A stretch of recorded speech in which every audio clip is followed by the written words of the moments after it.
오랜 시간 우리와 함께 해온 화폐, 필요에 따라 만들어지기도 하고 형태도 변해왔지만 의미만은 변치 않았습니다.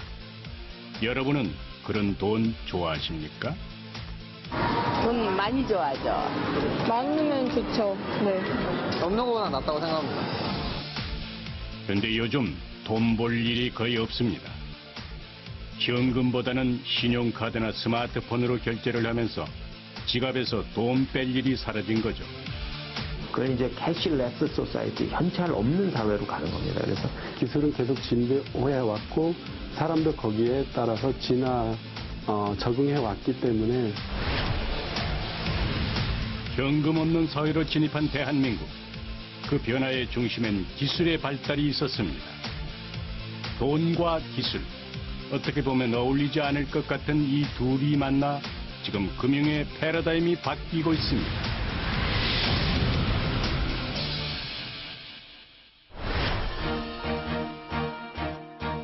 지난 5월 31일 세계 금융 전문가들이 대한민국 서울에 모였습니다. 저성장의 늪에 빠진 금융시장을 진단하고 밝은 미래를 만들기 위한 자리로 500명의 청중들이 함께했습니다. 금융은 사실 전 세계 어디나 규제 산업입니다. 그래서 규제를 저희가 안 할 수는 없는데요. 이 AI를 포함한 핀테크에 대해서는 저희가 가능한 한 많이 터놓으려고 지금 최선을 다하고 있습니다. 금융위원회 관계자가 언급한 핀테크. 정부는 물론 세계 금융시장이 주목하고 있는 산업인데요. 최근 몇 년 사이 이 핀테크가 금융시장을 뜨겁게 달구고 있습니다. 핀테크, 핀은 이제 파이낸스 핀, FIN, 그래서 이제 금융의 뜻이고요. 테크는 뭐 아시는 대로 테크놀로지, 특히 이제 IT 테크놀로지를 얘기를 합니다. 그래서 금융과 IT의 결합, 융합 뭐 이런 얘기를 하고. 다시 말하면 핀테크는 금융과 기술의 합성어인데요. 결제, 송금, 대출은 물론 가상화폐까지 좀 더 빠르고 간편하게 돈을 사용하는 기술을 말합니다.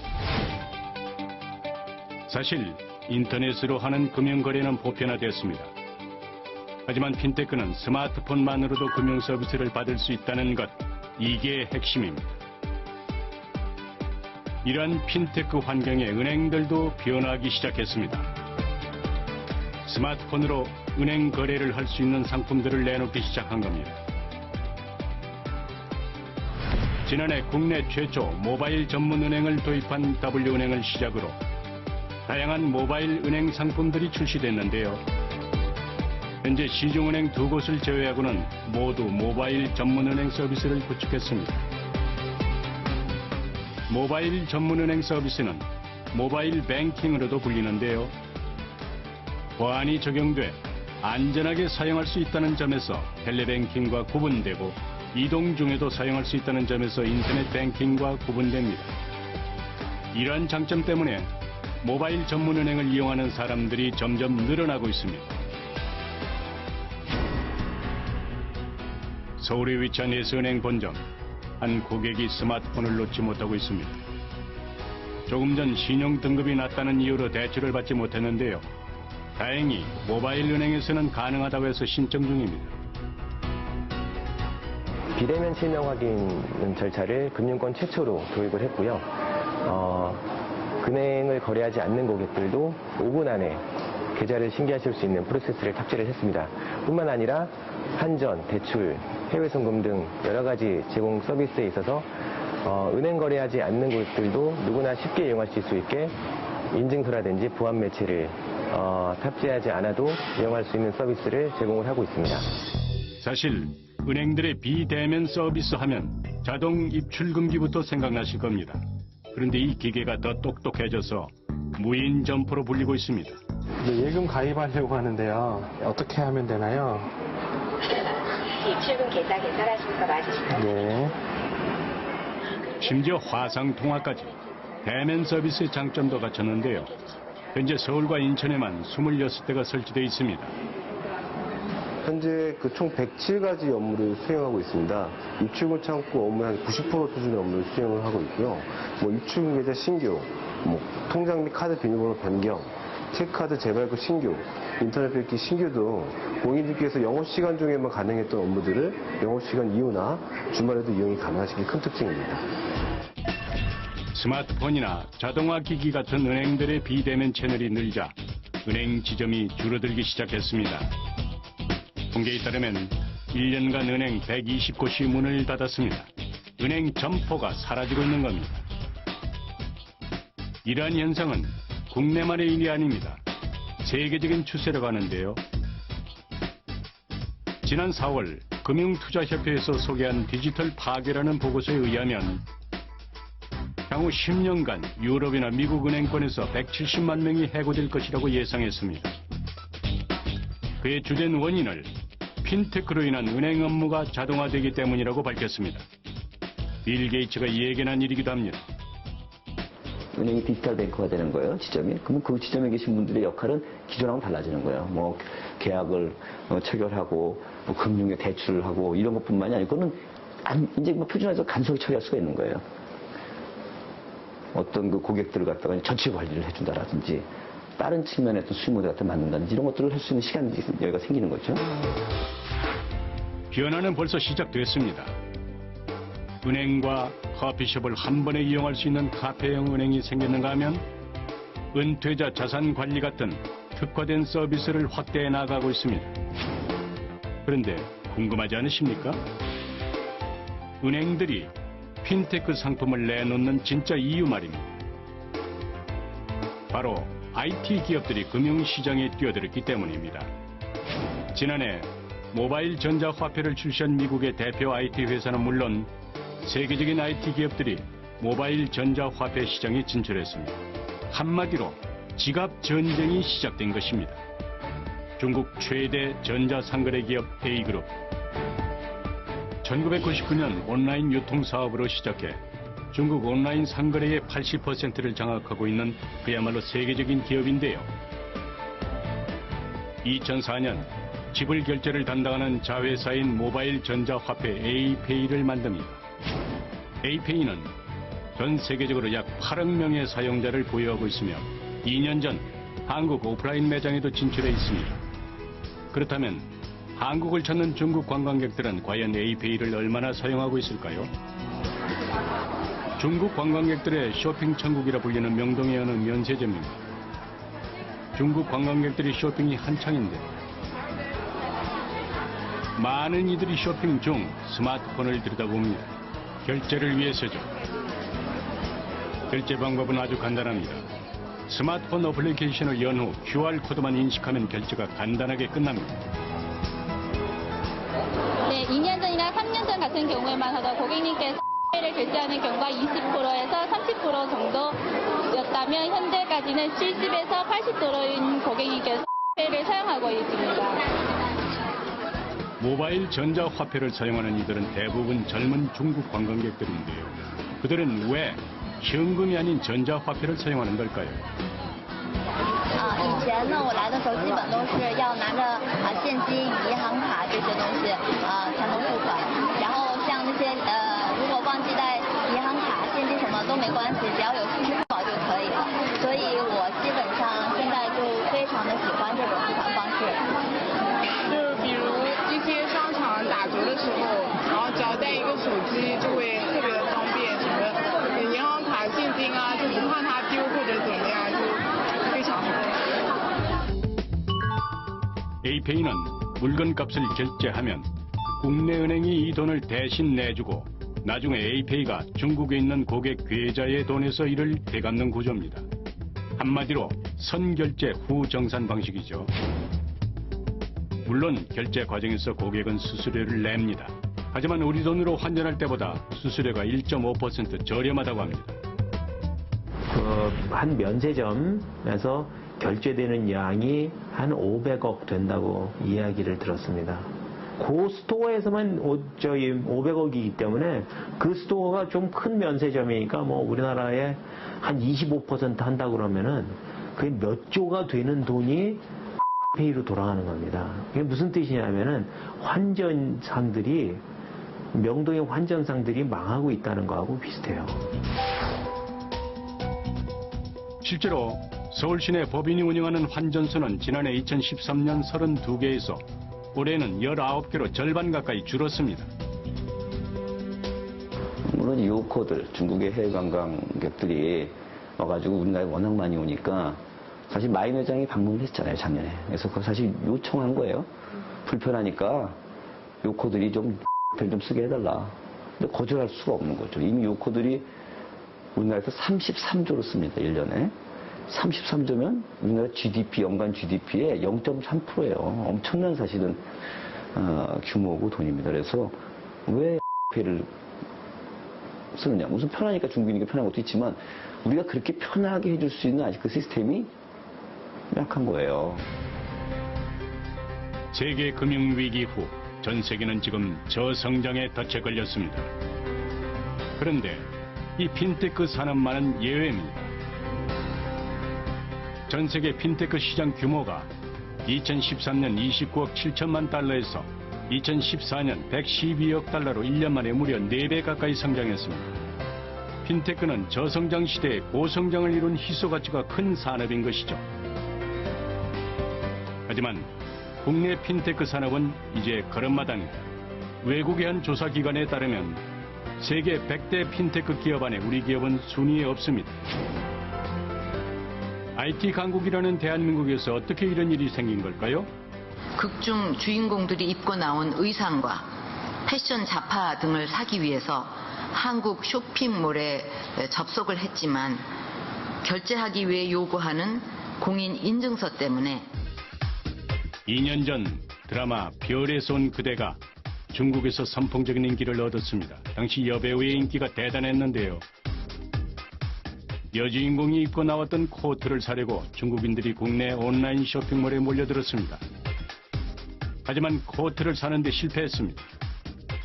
그 이유는 공인인증서와 같은 복잡한 결제 시스템에 막혀서 구입을 포기한 것입니다. 온라인 금융, 즉 핀테크 시스템이 얼만큼 빠르고 안전하고 편리한가. 그 다음에 온라인 운송 배송, 이게 얼마나 빠르고 편리하고 안전한가. 싸고. 이것도 같이 결부돼서 잘 갖춰져야지만 물건을 사는 거예요. 즉 수출이 되는 거예요. 금융산업이 데이터 산업으로 바뀌고 있는 맥락입니다. 지금 트렌드가 데이터 산업으로 바뀌는 트렌드예요. 그런데 우리가 지금 이걸 안 바꾸면요, 우리의 국가적인 금융위기에 봉착할 수 있습니다. 금융주권이라는 말을 할 수 있다 그러면 금융주권을 지키지 못할 상태로 갈 수도 있다, 이렇게 생각하면 됩니다. 정보통신기술의 발달로 국경이 없어진 금융시장. 세계는 지금 핀테크라는 광장에서 승자가 되기 위해 소리 없는 전쟁을 치르는 중입니다. 이에 우리나라 정부도 핀테크 산업 활성화를 위해 노력하고 있는데요. 그 대표적인 것이 바로 핀테크에 관련된 법을 완화하는 것입니다. 핀테크 산업은 새로운 산업이기 때문에 기존 체계 하에서는 좀 많이 다른 부분이 있습니다. 그래서 한 예를 든다면 진입 장벽을 지금 많이 낮췄습니다. 소규모 전자금융업을 하기 위해서는 기존에 5억에서 10억 정도의 자본금이 필요했는데 이것을 3억으로 낮췄습니다. 그리고 규제 패러다임도 사전에서 사후로 바꿨습니다. 그래서 저희는 지금 핀테크 지원센터를 통해서 여러 가지를 몇 가지를 하고 있습니다. 지난해 3월 경기도 성남에 문을 연 핀테크 지원센터. 핀테크 산업을 활성화시키기 위해서 단계별 추진 전략을 시행하고 있는데요. 매월 사업성이 우선 핀테크 기업을 선정해서 시연회를 열고 금융회사의 솔루션을 설명하고 시연할 수 있는 기회를 제공하고 있습니다. 또한 금융사와 1:1 멘토링을 통해 핀테크 사업 추진을 지원하고 있는데요. 1년간 핀테크 기업과 금융사의 다리 역할을 한 결과 총 30개의 양해각서를 체결했습니다. 이젠 해외로 눈을 돌려 핀테크 기업들의 세계 진출도 지원하고 있습니다. 지난해 11월 핀테크 신생기업의 기술 지원과 제휴를 위해서 설립된 N은행의 핀테크 지원센터. 이곳에서 한 달 전 전자송금 서비스 상품이 출시됐습니다. 대인 간 송금을 할 때 전자문서 서명을 하게 되면 차용증서가 자동으로 발행돼서 보관되는 서비스인데요. 차용증 작성을 하지 않아서 생기는 분쟁에 대응할 수 있는 어플리케이션입니다. 또한 수신자의 서명이 있어야지만 송금이 완료되는 기능이 있기 때문에 보이스피싱 같은 금융사기도 차단할 수 있습니다. 이런 어플리케이션이 나올 수 있었던 데는 N은행의 지원이 있었기 때문입니다. 특히 그 금융권 쪽은 굉장히 그 보수적이라서 사실 금융서비스 연동하는 것이 굉장히 어렵습니다. 그런 부분에서 저희가 입주 전에는 금융서비스 연동이나 마케팅이 어려움이 많았는데 핀테크 혁신센터의 적극적인 지원으로 이런 문제들을 해소할 수 있었습니다. 현재 N은행처럼 국내 은행의 대부분이 핀테크 지원센터를 만들었습니다. 정부는 물론 은행까지 직접 나서서 핀테크 기업을 지원하고 육성하는 이유는 무엇일까요? 네, 그 핀테크가 기존 은행 산업을 대체한다는 의견도 있지만 금융사와 핀테크 기업이 함께 시장을 키우고 또 그러한 상생의 결과를 공유하고자 하는 목적에서 오픈 플랫폼 사업을 추진하고 있습니다. 핀테크가 활성화될 수 있도록 규제를 완화하고 정부와 은행이 나서서 지원을 시작하자 국내 IT 기업들이 핀테크 시장에 뛰어들었습니다. 카드 번호와 유효기간, 공인인증서와 같은 복잡한 절차가 사라지고 비밀번호 하나만 되는 간편한 결제 시장이 문을 열게 된 것입니다.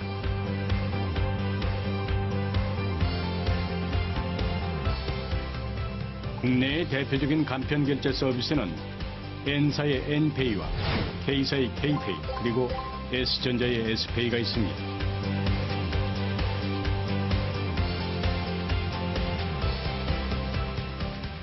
국민 메신저로 불리는 K사의 경우 간편 결제 서비스를 시작한 지 1년 9개월 만에 가입자가 1000만 명을 넘어섰으며 가장 뒤늦게 시작한 N페이도 가입자가 1600만 명을 넘어섰습니다. 사실 간편 결제 시장에 제일 먼저 출사표를 던진 건 S전자에서 내놓은 S페이입니다. 다른 모바일 결제 시스템은 오프라인 사용 시 카드 등록 후 바코드 형태를 찍어서 사용하지만 S페이는 바코드 없는 곳에서도 사용 가능하고 기존 단말기에도 사용 가능한 게 특징입니다. 간편한 결제 방식 때문에 2013년 1조 원대이던 간편 결제 시장은 지난해 5조 원대로 올랐습니다. 또한 메신저를 기반으로 한 K사와 통신사 K기업이 인터넷 전문은행 출범을 앞두고 준비가 한창입니다. 지난해 11월 금융위원회가 두 회사에 인터넷 전문은행 예비 인가를 내줬기 때문입니다. 인터넷 전문은행이란 점포 없이 온라인에서 금융거래를 하는 온라인 은행을 말합니다.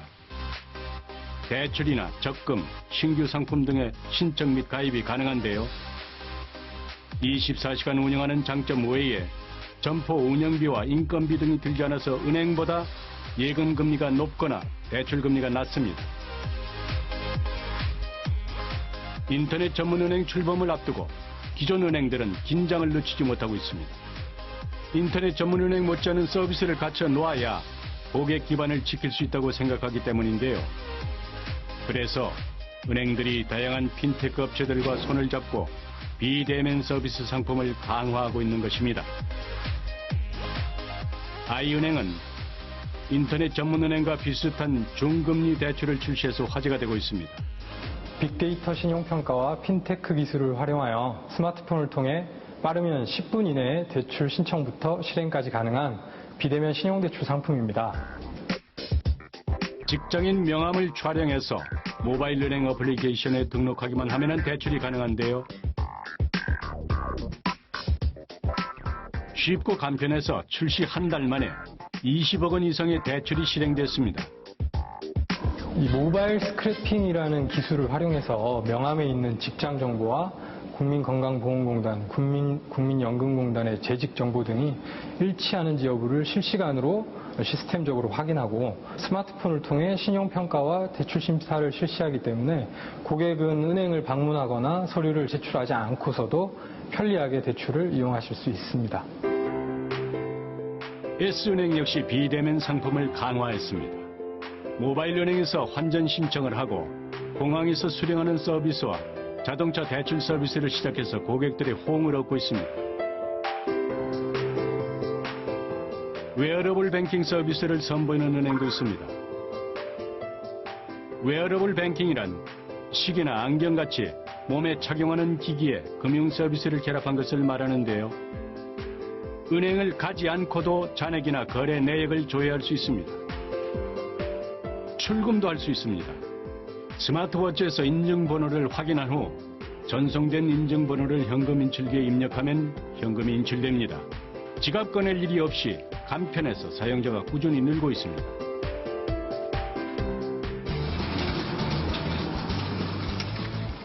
갈수록 진화되고 있는 핀테크.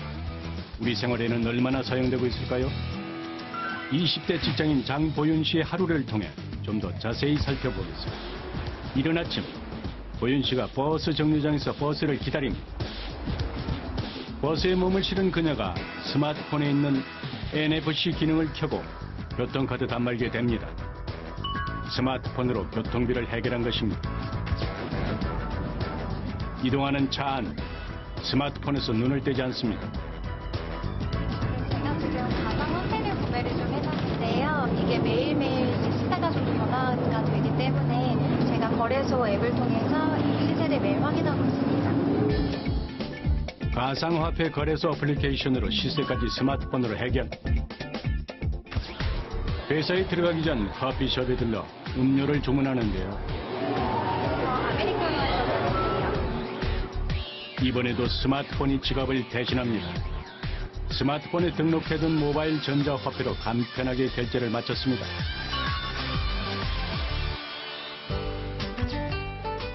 업무를 보던 중 메시지 한 통이 도착했습니다. 돌잔치에 가자는 문자. 일 때문에 가지 못하게 된 보윤 씨가 돌잔치 축의금을 부탁합니다. 친구에게 송금하기 위해서 송금 어플리케이션을 연 후 친구 전화번호와 금액을 누르면 송금이 완료. 간편한데 수수료도 없습니다. 점심시간 샌드위치와 커피로 점심을 해결하고 있습니다. 메시지가 도착합니다. 커피 마신다는 보윤 씨를 친구가 부러워합니다. 그런 친구를 위해서 커피 쿠폰을 선물로 보내줍니다. 메신저에 미리 카드를 등록해 놨기 때문에 결제가 간편합니다.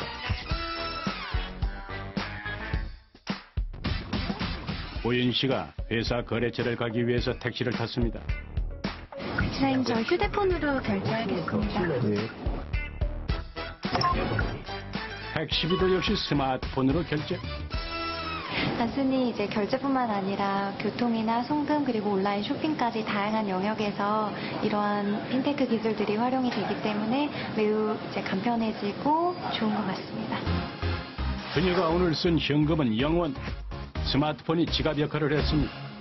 이게 우리가 어디로 가고 있냐면 현찰 없는 사회로 가고 있습니다. 핀테크가 우리한테 가져올 것들이 그걸 이제 캐시레스 소사이티, 현찰 없는 사회로 가는 겁니다. 그래서 현찰이 없어지기 시작합니다. 그래서 종이돈 찍어낼 필요도 없고 그냥 가서 띡 하고 그게 무슨 뜻이냐면 데이터로 주고받는 거예요.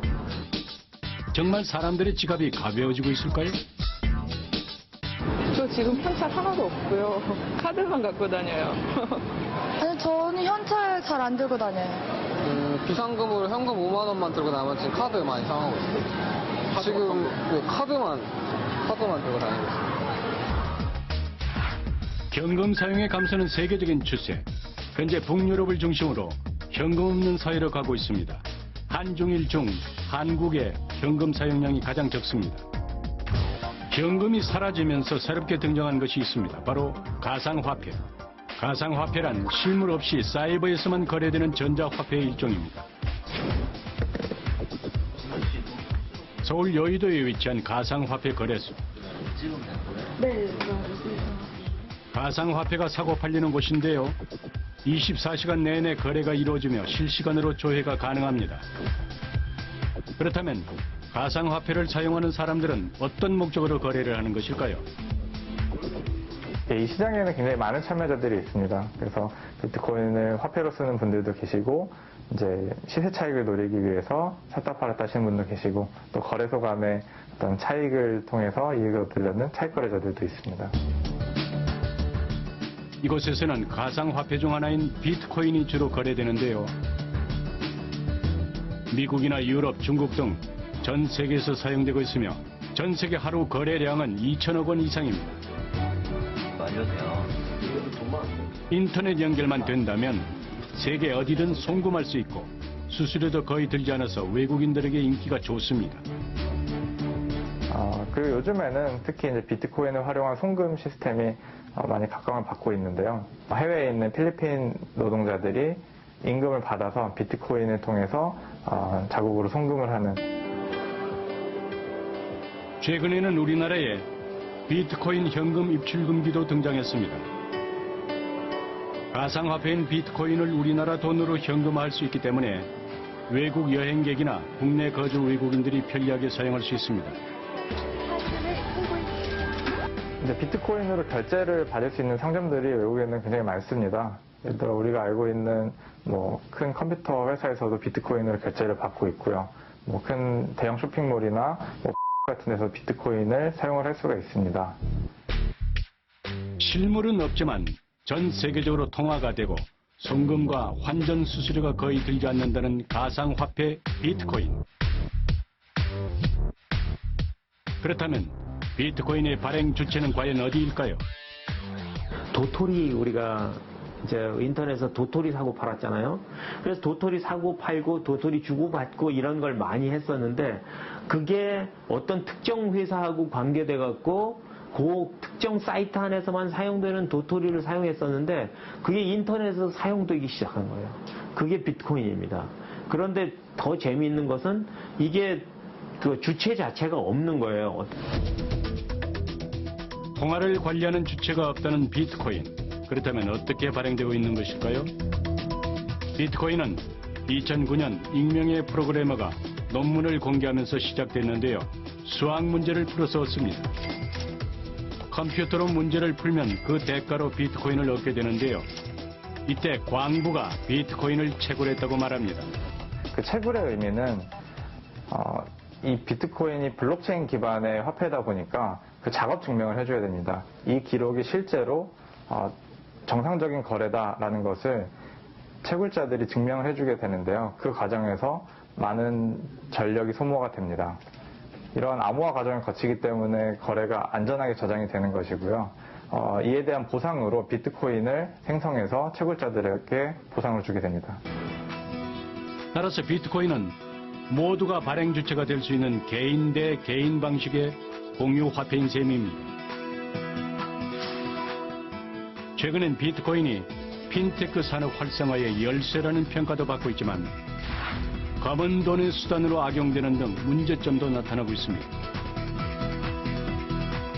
일본 같은 경우는 지난달 비트코인을 화폐로 인정을 하겠다는 발표가 난 적이 있습니다. 그래서 자기네 화폐가 건강하고 튼튼한 국가들은 비트코인 같은 것들을 받아들이고 쉽게 받아들이지만 자기네 화폐가 아직도 좀 불안해. 이런 국가들은 좀 어렵게 생각을 하죠. 특히 이제 소련 같은 경우는 비트코인을 하면은 범죄자로 일단 취급을 합니다. 나라는 비트코인을 소유할 수 있는 그런 상품의 형태, 좀 비싼 상품의 형태로 생각을 한다는 그런 유권 해석이 있습니다. 그러나 비트코인은 일반 화폐처럼 무한정 만들 수 없습니다. 발행 총량이 2,100만 개로 정해져 있기 때문입니다. 통화 발행이 제한적이라서 가치도 많이 올랐는데요. 보안은 괜찮을까요? 비트코인은 블록체인이라는 보안 기술을 사용합니다. 10분간 일어난 모든 거래 기록의 묶음을 블록으로 형성하는데요. 2009년 1월 3일 최초의 거래 기록부터 지금 이 순간까지 방대한 양의 기록들이 체인처럼 연결돼서 비트코인 네트워크를 사용하는 모든 컴퓨터에 분산 저장되고 있습니다. 블록체인을 쓰게 되면 기존의 중앙 집중식 전산 시스템이 아니라 분산화된 전산 시스템인데 거기에 핵심은 보안성이 강하다. 리변조가 불안하다. 왜요? 해킹할 비용이 너무 많이 드는 거예요. 그러니까 해킹을 안 해요. 다 바꿔야 되니까 분산된 하나하나를 다. 미국의 나스닥 거래소죠. 거래소에서 금년도 9월, 10월 달에 블록체인을 이용한 어떤 시장 갖다가 발표하겠다 지금 그러고 있는 거고, 그러다 보니까 이제 우리나라 은행들도 그다음에 증권거래소도 귀를 쫑긋 해가지고 지금 그런 거 갖다 지금 학습하고 연구하고 그러고 있는 거예요. 핀테크 산업이 발달할수록 보안의 중요성은 커지고 있습니다. 이에 금융권에서는 보안을 강화하는 노력을 기울이고 있는데요. 그중 가장 돋보이는 보안 기술이 생체인식 기술입니다.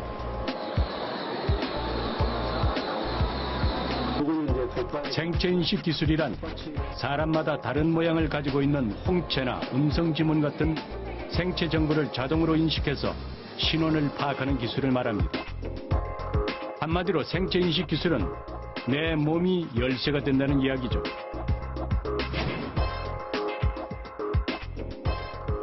생체인식 중 업계 최초로 정맥인증을 도입한 S은행의 디지털 무인 점포기. 손바닥만 대면 다른 매체 없이 쉽고 빠르게 금융거래를 할 수 있습니다. 손바닥 정맥 인식을 통한 바이오 인증 방식은요, 이 적외선 카메라를 이 손바닥에 비추어서 이 혈관의 모습을 찍는 겁니다. 이 혈관의 모습이 사람마다 모두 다르고 또 혈관이 꼭 흐르고 있어야만 촬영이 가능한 것이기 때문에 더 보안성이 있어서 철저하고 또 더 이런 오류라든지 이런 부분이 더 강화된 가장 안전한 그 바이오 인증 방식이라고 할 수 있습니다. 센서에 손을 올려놓으면 적외선 센서가 손바닥의 정맥 패턴을 읽어내는 방식인데요. 높은 정밀도와 인식률을 갖고 있어서 해외에서도 사용되고 있습니다. 영화에서만 사실 뭐 이렇게 손바닥 대고 이렇게 눈 이렇게 하고 그런 거 봤었었는데 실제로 제가 그렇게 쓸 수 있는 거 보니까 신기해요. 홍채를 통해서 개인 신원을 파악한다는 영화 속 이야기. 먼 미래에서나 가능할 것 같은 이 기술이 국내 한 회사에서 개발됐습니다. 인증이 되었습니다. 홍채 인식 보안 솔루션이라고 불리는 이 기술은 카메라에 눈을 맞추기만 하면 순식간에 인증이 됩니다. 홍채란 눈의 일부 구조로서 각막과 수정체 사이에 위치해 있습니다. 빛이 동공을 통해서 들어가는 양을 조절합니다. 또한 복잡하고 정교한 섬유 조직으로 되어 있어서 같은 사람도 좌우가 다릅니다. 태어나서 생후 18개월 이후로는 죽을 때까지 홍채는 변하지 않는 특성을 가지고 있습니다. 그래서 홍채의 그 특성이 어떻게 보면 개별을 식별할 수 있는 가장 그 개별 분간 수단이라고 해야 되나요? 그런 부분에서 지금 최대 활용되고 있습니다. 현재 간편 결제를 통한 홍채 인증을 위해서는 회사가 만든 홍채 인식 단말기를 부착해야만 합니다. 인증이 되었습니다. 눈을 대기만 하면 1초도 안 돼서 인증이 되는데요. 인증이 되었습니다. 앞으로 다른 핀테크 상품에도 접목시킬 예정입니다. 스마트폰 제조사하고 지금 협업을 해서 그 스마트폰 안에 홍채를 저희 알고리즘을 이제 탑재를 하려고 지금 실무 협의 중에 있는 단계입니다. 홍채 인식 기술을 볼 수 있는 또 다른 곳이 있습니다. I은행의 자동화 기기입니다. 아직은 직원들 상대로 시범 운행 중에 있지만 곧 고객들을 상대로 운행할 예정인데요. 정말 보안이 안전할까요? 그 홍채는 그 살아있는 눈에 빛을 추가해서 빛에 따른 동공 변화를 분석하고 그 LED 전멸을 통한 반사 값을 분석하기 때문에 사실 살아있는 눈만 가능합니다. 그래서 뭐 고해상도 카메라를 가지고 촬영한 그 이미지는 절대 해킹이 현재는 불가능합니다. 나만의 고유한 신체적 특징을 암호로 이용하는 생체인식 기술은 홍채 외에도 안면 인식 기술이 있습니다. 얼굴을 정확히 인식해서 전국 공항과 항만에 설치돼 범죄자 검거에 활용되고 있습니다. 경기도 부천에 위치한 P회사. 마치 스튜디오를 연상케 하는 이 회사는 2001년 설립된 음성 및 화자 인식 기술 업체입니다. 내비야, 지도 시작. 내비게이션을 시작합니다. 내비야, 집으로 검색. 우리 집을 검색합니다. 일반 도로를 경유하는 경로입니다. 불 켜. 불 꺼. 불 켜. 요걸 이제 위 음성인식 기술이란 기계가 사람의 말을 듣고 그 의미를 알아내는 기술을 말합니다. 예를 들어 불을 끄라고 하면 누가 말하든 불을 끄는 기술입니다. 바자 인증은 이 말을 누가 했는지 알아내는 기술인데요. 보안에 사용됩니다. 내 목소리로 결제. 내 목소리로 결제. 내 목소리로 결제. 심지어 녹음된 목소리도 구별해낼 수 있습니다. 최초에 등록할 때 그 말소리하고 나중에 시간이 뭐 1개월, 2개월, 3개월 지난 후에 말소리하고는 편차가 있는 거거든요. 그 차이를 극복하기 위해서 매번 등록할 때 이 사람의 어떤 시간상 변화하는 패턴들을 계속 화자 적응 기법을 이용해 가지고 그 모델을 변화시키는 거죠. 다음 업무 보기를 맞춰서 수평으로 올려주세요. 네, 1차 등록 내 몸이 열쇠가 되는 첨단 보안의 세계, 생체 인식 기술. 기술의 발달로 영화에서나 볼 법한 일들이 눈앞에서 펼쳐지고 있습니다. 앞으로 또 어떤 놀라운 기술들이 우리 미래를 바꿔놓을까요? 지난 3월 세계가 주목한 경기가 있었습니다. 바로 바둑 천재라 불리는 이세돌 구단과 인공지능 알파고의 바둑 대전입니다. 시간과 좀 연구가 필요한데. 경기 전 이세돌이 알파고를 쉽게 이길 수 있을 것이라고 사람들은 말했는데요. 결과는 모두의 예상을 깨고 알파고가 이겼습니다. 일단 중앙을 하기에 지금 인간이 기계에 졌다는 사실에 세계는 충격에 빠졌고 인공지능의 우수성도 함께 수면 위로 올랐습니다. 미국의 한 호텔에서 고객을 응대하는 인공지능 왓슨. 일본은 인공지능 로봇이 은행 업무를 보는 등 현실에 사용되고 있습니다. 인공지능이 금융 분야에서 폭넓게 사용될 수 있다는 의견들이 많은데요. 그 이유는 인공지능이 존재하기 위해서 필요한 빅데이터가 금융엔 많기 때문입니다. 사실 인공지능이 존재하려면 사람처럼 스스로 학습할 수 있는 기술과 학습을 위한 방대한 데이터가 필요합니다. 이것을 빅데이터라고 부릅니다. 알파고가 이세돌을 이길 수 있었던 데도 이 빅데이터가 적용됐습니다. 알파고가 사람이 평생 가도 배우지 못할 양인 16만 건의 기보를 학습한 것입니다. 컴퓨터 전문 업체가 개발 중인 인공지능 로봇. 현재 각국의 말을 열심히 배우고 있습니다. Congratulate the Dwanga International Finance Forum on their successful opening on May 31st in Seoul.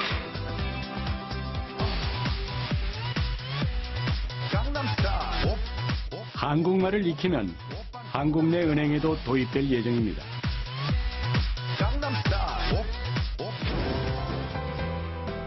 서울 여의도에 위치한 핀테크 회사. 21세기의 원효라고 불리는 빅데이터를 수집, 분석하는 회사입니다. 금융기관은 굉장히 다양한 데이터를 보유하고 있습니다.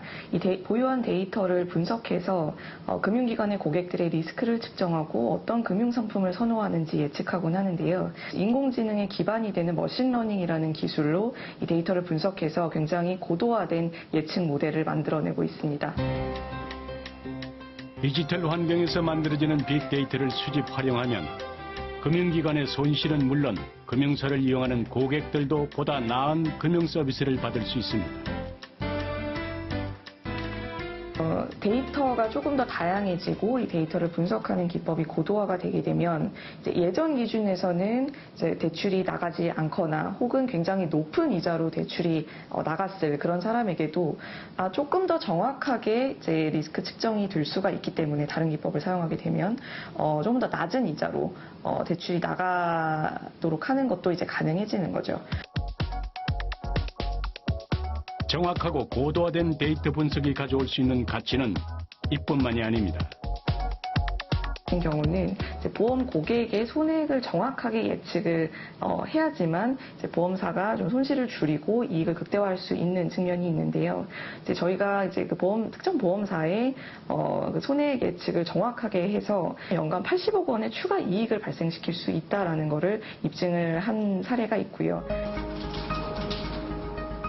서울의 한 자산관리 전문회사. 빅데이터와 인공지능을 기반으로 자산관리를 해주는 곳입니다. 저희는 그 국내 경제 성장률이 둔화되면서 그리고 해외에도 주식으로 분산 투자할 수 없는 이런 투자 환경에서 그 글로벌 분산 투자를 돕기 위해서 저희가 로보 어드바이저 플랫폼을 개발하게 되었습니다. 로보 어드바이저는 로봇을 뜻하는 로보와 자문 전문가를 뜻하는 어드바이저의 합성어, 금융 서비스의 인공지능을 접목한 자산관리 서비스를 일컫는데요.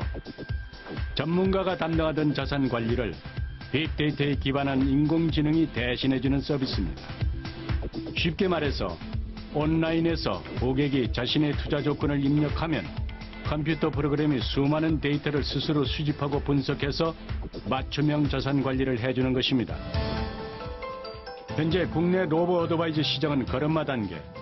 하지만 미국을 비롯해 홍콩, 일본 등은 서비스를 확대해가고 있습니다.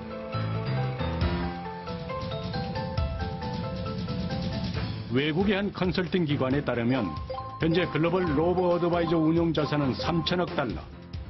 하지만 오는 2020년까지 2조 2천억 달러까지 성장할 것으로 관측되고 있습니다. 그렇다면 사람이 아닌 로봇이 해주는 금융 서비스, 인기 있는 이유는 무엇일까요?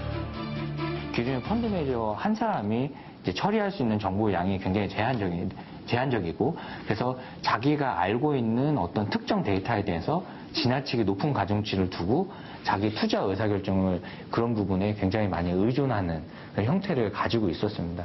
그런데 이렇게 데이터 처리 기술을 이용해서 대량의 데이터를 지속적으로 분석을 해내고 그것을 이용을 한다면 똑같은 정보인데도 다른 의사결정을 내릴 수 있는 그런 일관성이 떨어지는 그런 면을 좀 극복할 수가 있게 되는 거죠. 또 다른 장점으로는 방대한 데이터를 인공지능 로봇이 객관적으로 처리할 수 있다는 데 있습니다. 고액 자산가를 대상으로 하는 자산관리 서비스 시장의 지각 변동도 예상할 수가 있습니다.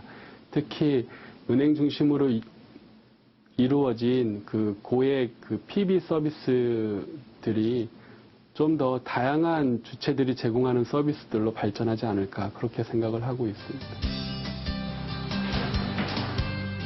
정부는 지난 26일 로보 어드바이저 규제를 완화시켰습니다. 직원을 통해서만 받을 수 있었던 로보 어드바이저 서비스를 11월부터는 직접 받아볼 수 있게 만든 것입니다. 자산 관리를 할 때 굉장히 많은 그 수수료를 내면서 자산 관리를 해야 되기 때문에 일반 국민들은 거기에 충분한 서비스를 받지 못하고 있습니다. 근데 로보 어드바이저라는 것이 성립이 될 때는 저렴한 수수료로도 충분한 서비스를, 자산관리 서비스를 받을 수 있기 때문에 저희가 첫 번째 중점 과제로 생각하고 있습니다. 지난 24일 서울 삼성동에서 금융박람회가 열렸습니다.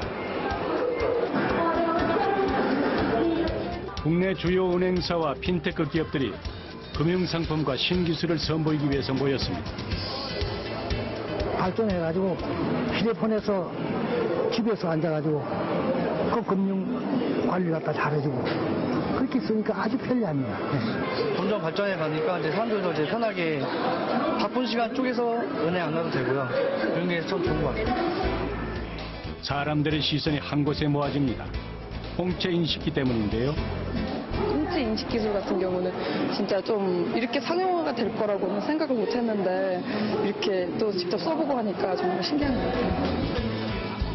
신기함을 넘어서 보안 기술에 대한 남다른 관심을 보이는 사람들도 있었습니다. 금융권에서 따로 그런 지문이나 홍채 인식하는 회사를 인수해가지고 자신의 그런 금융 프로그램 보안에 신경을 많이 쓰고 너무 좋아요. 저는 이런 분위기가 계속 유지되는 생각을 합니다. 이틀간 열린 박람회엔 다양한 이들이 관람했는데요. 핀테크에 대한 관심을 느낄 수 있었습니다. 신기한 것도 많고 제가 생각했던 것보다 더 발전된 기술도 많고 해서 재미있었던 것 같아요. 네, 은행들도 변화하는 것도 느끼고요. 벤처기업들도 핀테크 관련해서 기술이 우리나라 수준 자체가 굉장히 많이 올라와 있다고 느꼈습니다. 대한민국 금융시장에 불고 있는 핀테크 열풍. 이제 우리는 스마트폰으로 금융거래를 하고 생체 인식으로 보안을 해결하는 시대에 살고 있습니다. 손 안에서 금융의 모든 것이 가능해진 세상에서 우리 금융의 미래는 어떤 모습으로 다가올까요? 한 가지 분명한 것은 편리함을 추구하는 인간의 본능이 남아있는 한 핀테크의 진화는 계속될 것입니다.